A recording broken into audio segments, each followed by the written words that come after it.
good to be champions, champions. Feels good to be champions, champions. አርጀንቲና ከ1962 ወዲህ የዓለም ዋንጫ ክብሯን በተከታታይ ያስጠበቀች የመጀመሪያ ሀገር እና በታሪክ ሶስተኛው መሆን ከፈለገች ሊዮኔል ሜሲ የዚህ ሁሉ እምብርት እንደሚሆን በእርግጠኝነት መናገር ይቻላል። ይህ የ38 ዓመት ጎልማሳ ለስድስተኛ የዓለም ዋንጫው እያገገመ ይገኛል። ይህም ከፖርቹጋሉ ክሪስቲያኖ ሮናልዶ እና ከሜክሲኮ ጎሊሞር ኦቾሃ ጋር በጋራ የሪከርድ ባለቤት ያደርገዋል። ነገር ግን በ2003 ለባርሴሎና መጀመሪያ ጨዋታውን ካደረገው ሜሲ ፍጹም የተለየ ነው። አብዛኞቹ ተጫዋቾች አቅማቸው ይቀንሳል፣ ምርጦቹ ግን ራሳቸውን የሚያለማምዱበት መንገድ ያገኛሉ። ሮናልዶ ፍጥነቱ ሲቀንስ ራሱን የግብ ክልል አዳኝ አድርጎ ቀይሯል። ሜሲ ግን ራሱን የለወጠው ለአቅም ማነስ እጅ በመስጠት አይደለም። እሱ ራሱን የለወጠው ሁልጊዜ እሱ ለማግኘት የሚሮጠውን የእግር ኳስ ጨዋታ ላይ የበላይነትን ይዞ ለመቀጠል እና ቀድሞ ለመገኘት ነው። ያ ባለ 16 ዓመቱ ታዳጊ በጆዜ ሞሪኖ በሚመራው ፖርቶ ላይ በወዳጅነት ጨዋታ ለባርሴሎና የመጀመሪያ ጨዋታውን ካደረገበት በቀኝ መስመር እየተጫወተ ተከላካዮችን እያታለለና ወደ ውስጥ እየሰበረ ከሚገባበት ጊዜ ጀምሮ ሜሲ አሁን ለአርጀንቲና እና ለኢንተር ሚያሚ በሚጫወትበት ተጫዋችነት ለመብቃት ራሱን ቢያንስ 5 ጊዜ ቀይሯል። ውድ አድማጮቻችን ለዚህ ዘገባ መሰረት የሚሆንን ደግሞ ጊለን ባላጌ የጻፈውን በቢቢሲ የሚገኘውን አምድ መሰረት አድርገናል። ይህ ጸሐፊ እንደሚታወቀው ስፖርት ራይተር ሲሆን ብዙ መጽሐፍቶችንም ጽፏል። ስለ ክርስቲያኖ ሮናልዶ፣ ስለ ሊዮኔል ሜሲ፣ ስለ ፔፕ ጋርዲዮላ እና እንዲሁም ስለተለያዩ ሰዎች። ከዚህም በተጨማሪ በቢቢሲ የላሊጋ አምደኛ ሲሆን እንዲሁም ደግሞ በሲቢኤስ ጎላዞ በቻምፒዮንስ ሊግም እንደሚታወቀው ከነ ቴሪ ሄንሪ እና ከነ ማይካ ሪቻርድስ ጋር በመሆን የተለያዩ ዘገባዎችን ይሰራል። ውድ አድማጮቻችን የመጀመሪያ ነጥባችን የሚሆነው ጋርዲዮላ ሜሲን ለምን ከመስመር እንዳወጣው የምንመለከትበት ይሆናል። በወቅቱ የዓለማችን ምርጥና ታዋቂ ተጫዋች የነበረው ሮናልዲኒሆ ጎቾ ለመጀመሪያ ጊዜ ልምምድ ሲሰራ ሲያየው እርሱ ምርጥ ይሆናል ብሎ ነበር። ከሁለት ዓመት በኋላ በነሐሴ 2005 ሜሲ በጆሃን ጋስፐር ትሮፊ ላይ በጁቬንቱስ ላይ ባሳየው ብቃት እርሱን ለዓለም አስተዋወቀ። የጁቬንቱስ አሰልጣኝ የነበረው የወቅቱ ፋቢዮ ካፔሎ በ18 ዓመቱ ታዳጊ ብቃት እጅግ ከመደነቁ የተነሳ ለማስፈረም ጥረት አድርጎ እንደነበር ተናግሯል። ሜሲ በ21 ዓመት ሲሞላው የሮናልዲኒዮ ብቃት እየቀነሰና ኃላፊነቱ ወደሱ እየተላለፈ በነበረበት ወቅት የባርሴሎና አሰልጣኝ የነበረው ፍራንክ ራይካርድ ቡድኑ ከእርሱ ምን እንደሚፈልግ በግልጽ ያውቅ ነበር። ልክ በነገሮች መሃል እምብርት ሲል ራይካርድ ተናግሯል። ኳስ በብዛት በነካ ቁጥር ለቡድኑ የተሻለ ይሆናል ሲልም እንዲሁ አስተያየቱን አክሏል። በ2008 ጋርዲዮላ ቡድኑን በበላይነት በያዘበት የመጀመሪያዎቹ ወራት የሜዳ ቀኝ መስመር የዚህ አርጀንታይን መተላለፊያ እና ወደ ግብ የሚወስደው የግል መንገዱ ብቻ ነበር። ጋርዲዮላ ሜሲን ከመስመር ለማውጣት ለመጀመሪያ ጊዜ የወሰነው የመከላከል ምክንያቶችን መሰረት በማድረግ ነው። እሱ ኋላ ተመልሶ አይከላከልም። ስለዚህም የቡድኑ የበስተጀርባ መስመር ተጫዋች ወይም ፉልባክ ይቸገር ነበር። ነገር ግን የካታሎን አሰልጣኝ ሜሲ ሁልጊዜ የጨዋታ መሃል የእንቅስቃሴ እምብርት ላይ እንደሚያበቃ ያውቅ ነበር። እናም ቡድኑ ለትልልቅ መድረኮችና ለትልልቅ ጊዜያት ሲባል በዚያ አዲስ ቦታ ዙሪያ ይገነባል። ለተጨማሪ እይታ ወይም ደግሞ ታክቲካል ኢንሳይት የታክቲክ ሰሌዳው እንደሚያሳየው ጋርዲዮላ ሜሲን ከመስመር ወደ መሃል በማምጣት ፎልስ ናይን የመሃል አጥቂ አስመስሎ ወደ መሃል ሜዳ እየተመላለሰ ኳስ የሚያከፋፍል ሚና ሰጠው። ይህም ተከላካዮች በሜዳው በመውጣት ለፔድሮ እና ለቪላ የሜዳ ክፍተት ይፈጥር ነበር። ቀኑ ግንቦት 2 ቀን፣ ቦታው ደግሞ ሳንቲያጎ በርናባው ስቴዲየም ሪያል ማድሪድ። የላሊጋ ጨዋታ። ጋርዲዮላ አንድ ውሳኔ ወሰነ። ሜሲን ከቀኝ መስመር አውጥቶ በአጥቂ ክፍል ውስጥ አስቀመጠው። ነገር ግን እንደተለመደው ቁጥሩ 9 ወይም አጥቂ የስራ ድርሻ አልነበረውም። ሳሙኤል ኢቶ ወደ ቀኝ ወጣ፣ ቴሪ ሄንሪ ደግሞ ወደ ግራ መራ።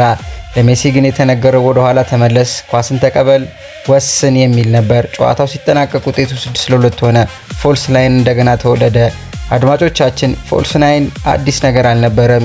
የሃንጋሪ ብሔራዊ ቡድን በ1953 በገዛ ሜዳቸው እንግሊዝን 6-3 በሆነ ውጤት ሲያሸንፉ አንድሮ ሂዱስኪን ወደ ኋላ እንዲመለስና ለፌዴሪክ ፑሽካሽ እና ሳንድሮ ኮኒ ክፍተት እንዲፈጥር ተደርጎ ነበር። ከዚህም በተጨማሪ ውድ አድማጮቻችን ዮሃን ክራይፍ በመጀመሪያው የሩኒን ሚቼል ስር ለቶታል ፉትቦል ፍልስፍና የተንቀሳቃሽ አጥቂ ሚናን ተጫውቷል። መጀመሪያ ላይ ሜሲ መፍትሄ የሌለው ችግር ሆነ። እሱ በተከላካይ ክፍሎችና በአማካይ ክፍሎች መካከል ወደ ኋላ ሲያፈገፍግ የማድሪድ መሃል ተከላካዮች መወሰን ነበረባቸው። እሱን ተከትለው በመሄድ ክፍተት መተው ወይም ደግሞ ባሉበት መመርፈት ሰፊ ቦታ መስጠት። ሁለቱ ምርጫዎች አልሰሩም። ሜሲ ያለምንም ፈተና በክፍተቱ ውስጥ አለፈ። ዣቪ፣ አንድሬስ ኢኒየስታ እና ያያ ቱሬ በስተጀርባ ሆነው እንዲሁም ሄንሪ እና ኢቶ የተከላካይ መስመሩን ወደ ኋላ ከፍተውት ስለነበረ ተቃራኒ ቡድን የሚወስነው እያንዳንዱ ውሳኔ የተሳሳተ ነበር። ጋርዲዮላ ይህን ሙከራ ከሳምንታት በኋላ በቻምፒዮንስ ሊግ ፍጻሜ በማንቸስተር ዩናይትድ ላይ ደገመው። ሜሲ ጨዋታውን ሊያጠናቀቅ 20 ደቂቃ ሲቀረው በራሱ ግብ አስቆጠረ።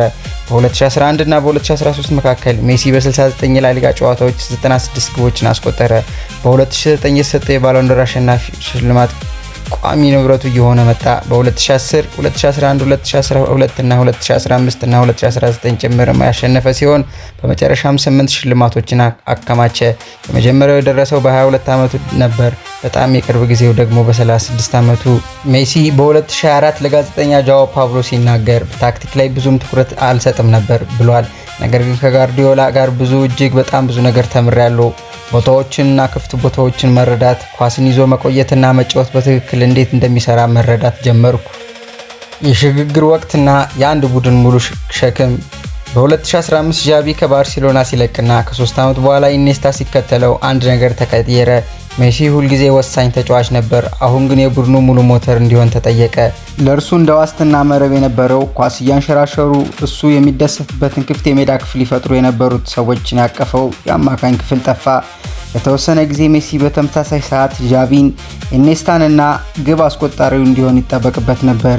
ይህም ከማንኛውም ሰው ይበልጥ በጣም ከባድ ነበር። እርሱ ግን እንደገና ራሱን በማሳደግ ተቋቋመው።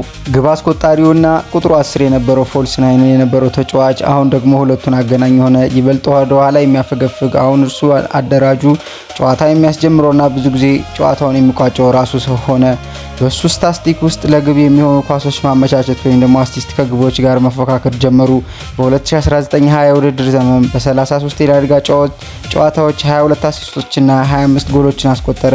በመጨረሻም የባርሴሎና የውድድር ዘመን በ2021 በ35 የላሊጋ ጨዋታዎች 30 ግቦችና 11 አሲስቶችን በማስመዝገብ ወደ ቀድሞ አስደናቂ የግብ ብቃት ተመልሶ ነበር።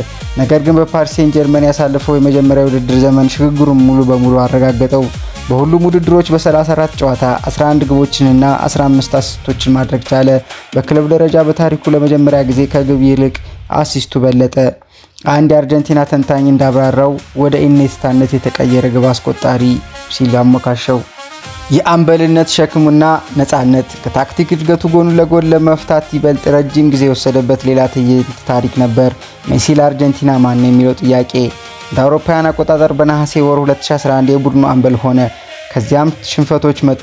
በማራካና ስቴዲየም ተጨማሪ ሰዓት በጀርመን የተሸነፉት የ2014 የዓለም ዋንጫ ፍጻሜ፣ በታሪኩ የኮፓ አሜሪካ ፍጻሜ፣ በ2015 በቺሊ በፍጹም ቅጣት ምት የተሸነፈበት ጨዋታ፣ በ2016 ደግሞ እንደገና በኮፓ አሜሪካ ፍጻሜ በቺሊ በፍጹም ቅጣት ምት የተሸነፈበት ጨዋታ። በ3 ዓመታት ውስጥ 3 የፍጻሜ ጨዋታዎችን ተሸነፈ። ሶስቱም ሽንፈቶች ደግሞ እያንዳንዳቸው የህዝቡን ቁጣ በሱ ላይ እንዲጠነክር አደረጉ። በመጨረሻም ሽንፈት በኋላ ብሔራዊ ቡድኑን ለቀቀ። ይህንን ለማድረግ ከዚህ በፊት 2 ጊዜ አስቦ ነበር፣ ነገር ግን ተመለሰ። ሲመለስ ግን የተለየ ሰው ሆኖ ነበር። በ2019 የኮፓ አሜሪካ በወዛጋቢ በሆነ ሁኔታ በአዘጋጅቷ ብራዚል በግማሽ ፍጻሜ ሲሰናበቱ ሜሲ ወደ ጋዜጣዊ መግለጫ ክፍል በመግባት የደቡብ አሜሪካ እግር ኳስ ኮንፌዴሬሽን በጠንካራ ሁኔታ ተቸ። ይህ የአርጀንቲና ሸክም ሲከብደው ወደ ዝምታ የሚያፈገፍገው የቀድሞ ተጫዋች አልነበረም። እንዲሁም ደግሞ ይህ ባሸነፋቸው ነገሮች ራሱን ላለመግለጽ የሞከረ መሪ ነበር። የ2021 ኮፓ አሜሪካ ግን ነፃነቱን ነበር የሰጠው። አርጀንቲና በማራካኛ የፍጻሜ ጨዋታ ብራዚልን በማሸነፍ የ28 ዓመት የዋንጫ ጥሟን መቁረጥ ቻለች። ሜሲ ከጨዋታው በፊት ያደረገው የቡድኑ ማበረታቻ ንግግር የተጫዋቾችን መልበሻ ክፍልን ባራጭቶ ነበር። በ2022 የዓለም ዋንጫም ላይ የታየው ሜሲ ደግሞ ፍጹም ሌላ ነበር። ከዚህ በፊት የነበሩ ነገሮችን ሁሉ ጥምረት። በግማሽ ፍጻሜ ከክሮሻ ጋር በተደረገው ጨዋታ ጆስኮ ጉቫርዲዮልን በፍጥነት ተቀምቶ ያለፈበት ቅጽበት የ2009 የክንፍ ተጫዋች ለአንድ አስደናቂ ቅጽበት በድጋሚ ብቅ ያለ ይመስል ነበር። ከፍራንስ ጋር በተደረገው የፍጻሜ ጨዋታ ላይ ደግሞ እንደ ኳስ አከፋፋይ ኳርተርባክ የነበረው ትክክለኛነት አሳይቷል። ናውሄል ሞሊናን ነፃ ያወጣበት ኳስ፣ ለአርጀንቲና 3ኛ ግብ የሆነውን ኳስ ለመምታት ያደረገው ድንቅ ሩጫ፣ እናም ሁሉም ነገር ለአደጋ ላይ በነበረበት ሰዓት ያስቆጠራቸው ፍጹም ቅጣት ምቶች። በ2023 ከዚነዲን ዚዳን ጋር ባደረገው ቃለ ምልልስ እግር ኳስ በጣም ተቀይሯል ብሎ ነበር። የአጨዋወት ዘዴዎች፣ ሲስተሞች፣ የዛሬ ጨዋታ ከጨዋታው ይልቅ እጅግ ታክቲካዊና አካላዊ ብቃትን የሚጠይቅ ነው። በፊት ሰፊ ቦታ ማግኘት እንችል ነበር፣ አሁን ግን እንደዛ አይደለም። ይህንን የተናገረው በዘመናዊ እግር ኳስ ውስጥ 3 የተለያዩ የታክቲክ ዘመናትን የፖርቶንና የቼልሲን አካላዊ አማካኞች የቦታና የኳስ ቅብብል ከፍተኛ ደረጃንና ከጋርዲዮላ በኋላ የመጣውን ፈጣን ሽግግር የተካከለውን የታክቲክ ፉክክር አሳልፎ በሁሉም ላይ የበላይ በሆነው በወጣ ሰው ቁርጠኝነት ድምጽ ነበር። The last Messi is always the best Messi በኢንተር ሚያሚ እና በ2024 ኮፓ አሜሪካ ላይ ሜሲ ከመሮጥ ይልቅ ይበልጥ በእግሩ ይራመዳል። ነቀፌታ አቅራቢዎችን በአንድ ወቅት ይህንን እሱ ለማጥቃት ይጠቀሙበት ነበር። አሁን ግን ይህ እንደ ትልቅ ጥበብ ወይም ሊቅነት ይታያል። እርሱ ጨዋታውን እያነበበ ጉልበቱን ወሳኝ ለሆኑ ቅጽበቶች እያቆጠበ ይጠቀማል። የልጅነቱን አርያው የነበረው ፓብሎ አይማር በአንድ ወቅት የመጨረሻው ሜሲ ሁሉንም የሚበልጥ ሜሲ ነው ብሎ ነበር። አሁን ምናልባት እሱ ትክክል ነው። ሜሲ በሁለት አስርተ ዓመታት ውስጥ ያሳካው ነገር የዋንጫዎችና የስታቲስቲክስ ክምችት ብቻ አይደለም። እሱ አንድ እግር ኳስ ተጫዋች በሙያ ህይወቱ በእያንዳንዱ የእድሜ ደረጃ ላይ ምን መሆን እንደሚችል በድጋሚ ያሳየበት አዲስ እይታ ነበር።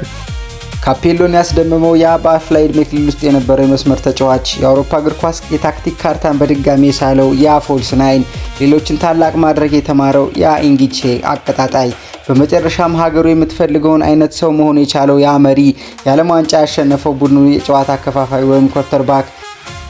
እናም አሁን ደግሞ በጭራሽ የማይሮጥ ነገር ግን አሁንም ሁሉንም ነገር ከማንም ቀድሞ የሚያይ ያ አንጋፋ ተጫዋች። የዓለም ዋንጫ ዋዜማ ስለ ሜሲ ብዙ ማጋነኛ ቃላትን ይፈጥራል። አብዛኞቹ ግን ዋናውን ነጥብ የሚሱት ይሆናል። ዋናው ነጥብ እሱ ምንም ያክል ጎበዝ ነው የሚለው ሳይሆን ምን ያክል ጊዜ ፍጹም አዲስ ሰው ሆኖ መገኘት ነበረበት የሚለው ነው። የልጅነት አልያው ፓብሎ አይማር በአንድ ወቅት እንዳለው የመጨረሻ ሜሲ ሁልጊዜ ምርጡ ሜሲ ነው። የሜሲ ታላቅነት የሚለካው በ8 ባሎን ዶር ወይም ደግሞ ባሸነፋቸው ዋንጫ ብዛቶች አይደለም። እግር ኳስ በጠየቀው ጊዜ ሁሉ ራሱን ሙሉ በሙሉ አዲስ ሰው አድርጎ የመፍጠር ተአምራዊ ብቃቱ ነው። እሱ ያ የማይታክተው ታዳጊ የተከላካዮች ቅዠት የነበረው ፎልስ ናይን፣ ጥልቅ አማካኝና በመጨረሻም ሀገሩ የምትፈልገው አይነት ሰው መሪ ሆን ችሏል። አሁን ተቃዋሚዎቹን ለመቅደም መሮጥ አያስፈልገውም፣ ምክንያቱም በአእምሮ ቀድሟቸው አልፏል። ለመሆኑ የእናንተ አስተያየት ምንድነው? ከነዚህ ሁሉ የሜሲ ዘመናት የእናንተ ተወዳጁ የትኛው ነው? ያ የባርሴሎና ፎልስ ናይን ወይስ አሁን የምናየው የአንጋፋ ሊቅ ስብስብ? ሀሳባችሁን ከታች በኮሜንት አጋሩኝ። ይህ የእግር ኳስ ታሪክ ጥልቅ ትንተና ከተመቻችሁ ላይክ ማድረግ እንዳትረሱ። ለቻናላችን አዲስ ከሆናችሁ ደግሞ ሰብስክራይብ ያድርጉ እና የደወል ምልክቷን የሚጫኑ። ስለተከታተላችሁን እናመሰግናለን። በቀጣይ ቪዲዮ እስከምንገናኝ ድረስ ቻው።